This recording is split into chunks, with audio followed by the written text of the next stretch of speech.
Good evening, train fans, and my special train fans, Julian and Ellie. Tonight we're taking a look at two purchases that I recently made at one of my favorite stores in New Jersey, train stores in New Jersey, and that's Trains and Things in Ewing, New Jersey. I picked up this car, and I also picked up this car at the store, and I got them for really good prices.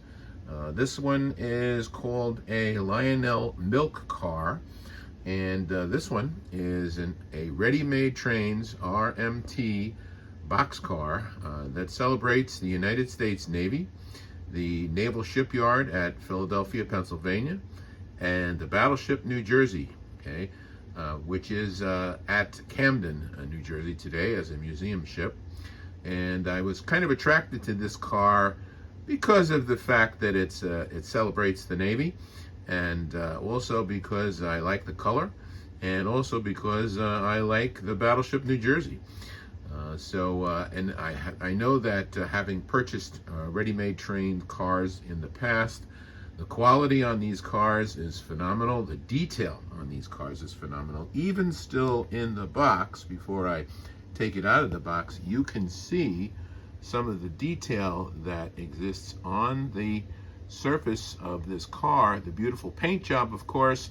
Look at the detail and the lattice work behind the ladders on one end of the car, and also the steps down there at the bottom. But we're going to take a lot closer look at this car and this car once I get it out of the box. I'm not going to bore you with on taking them out of the box, but we'll take a closer look at the bottom and the top and the sides and even the insides of these cars and explore them. And I hope you enjoy the video. So we'll be back in a few seconds.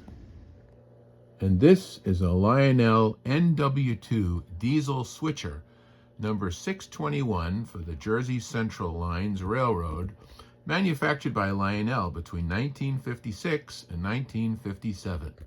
I recently acquired this locomotive from one of my neighbors who was cleaning out their basement, and this little fellow was sitting at the bottom of a box, slowly corroding away, and I rescued it and cleaned it up and got it running again. And the only problems I came across is that the horn doesn't seem to work, and I have a feeling there's a broken coil that's causing that, which is a little bit more than what I'm willing to try to repair at this point.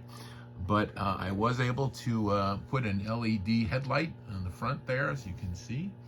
And when it's running around the oval here, the upper oval, you'll see that in function. It only comes on when the locomotive is in forward. I don't have a light for the back. I might add one at some point later on, so that the light will come on when we put it in reverse. But it's fairly nicely detailed for molded plastic, and it's a single pull motor with magnet traction, and it pulls very nicely, as you will see. I've got a little consist here that consists of 1, 2, 3, 4, 5, 6, 7 cars that it's pulling on the upper oval here, and doing very mightily well. So I'm glad to add this to my collection. I'm going to keep trying to clean it up a little bit more here and there. The trucks were really dirty, had all kinds of film on them, some kind of like white film. I think you can see a little bit of the remnants of that. I was able to clean off a lot of it. But this is kind of the fun of the hobby, is bringing these guys back to life and running them again as they were intended to be run. So I hope you enjoyed this as well, and we'll see you again real soon. Thanks. Bye.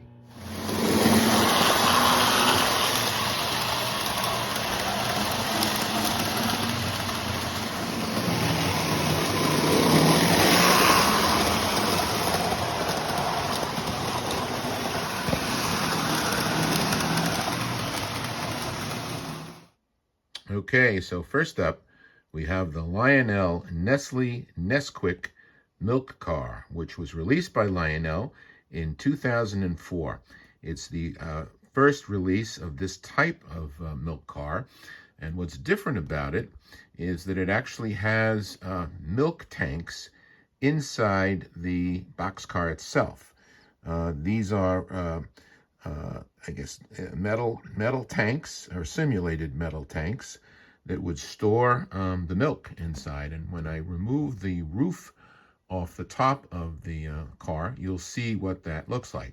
What I have now is the door is open here. You can open that up, and we can also open this door like that and see inside.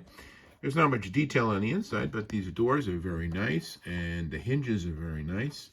I'm just going to push that closed a little bit so you can see how nice that is.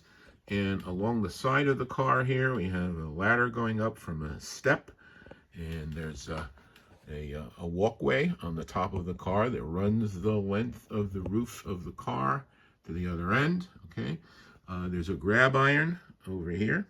Okay, and when you look to the sides of the car, lots of detail there as well. There's a ladder there.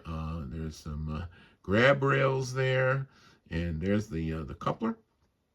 And we'll go around to this side of the car, and you can see here the brake mechanism for the car. There's a little chain there running down to the trucks, and some more grab irons, some more detail there. It's very nicely done, and of course it's celebrating Nestle's Nesquik, which is chocolate milk basically. And there's a bunny rabbit, and he's enjoying a nice cold glass of chocolate milk.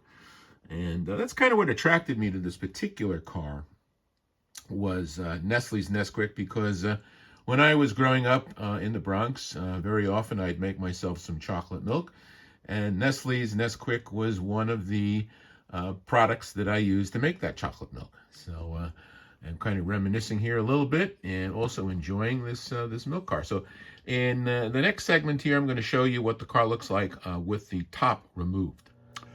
I just thought I'd give you a little bit better look at the inside of one of these Lionel refrigerated milk cars. I've got the roof propped up with a little Q-tip there on the right.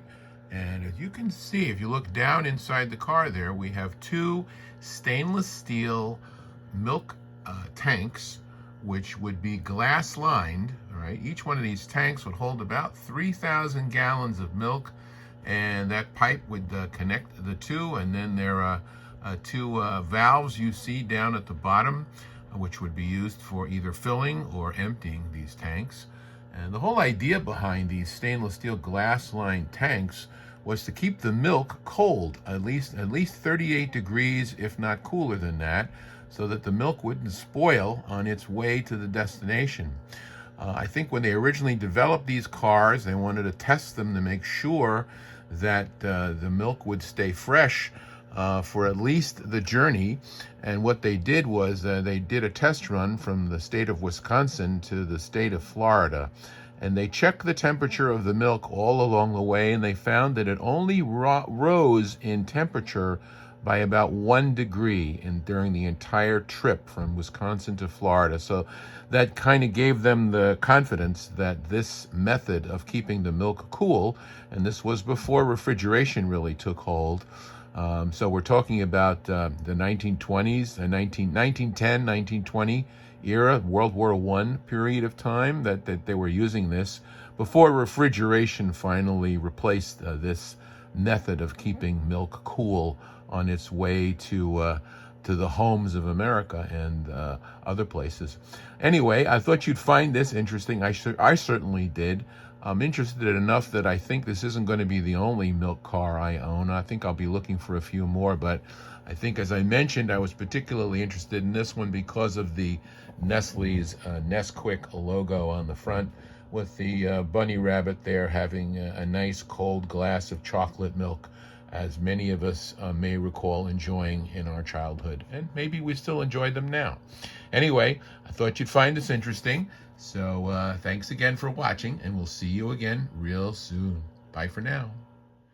All right, so here's another look at the Ready-Made Trains U.S. Navy Battleship New Jersey boxcar, and this beautiful, nice light blue color with white printing on it. And I'm going to give you some close-up views of some of the writing on there. You can actually see Up there it says, built by the Magor Car Company, Athenia, New Jersey. And there's a contract number. And then we have United States Navy, Naval Shipyard, Philadelphia, Pennsylvania. BB62, the capacity amounts, even some detail, some small detail down here. And you can see some detail over here. Okay, restricted to ordnance loading, Battleship, New Jersey. And it says there's a lock there. Look at the detail on the door. Ordnance loading only. Okay, and then over here on this side, some detail is a silhouette of the Battleship, New Jersey BB62, the Black Dragon, and firepower for freedom. And down here, some more details on the car itself. Now, notice the step at the bottom there, and the ladder leading up to the top of the car, right?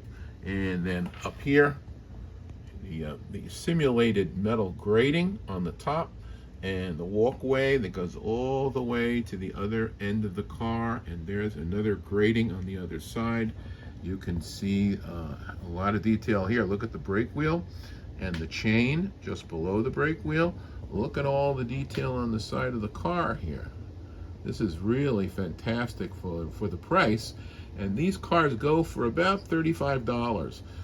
Very reasonable considering the amount of detail that you get on these cars. I hope that the camera is picking up as much of this as I can possibly show you. But this is amazing, and I've heard and read that most of these ready-made cars have basically the similar amount of detail. Now, one more thing I want to show you here, and that is I'm going to go off camera for a second, is just to open that door and show you the interior, because I think you'll find that interesting too.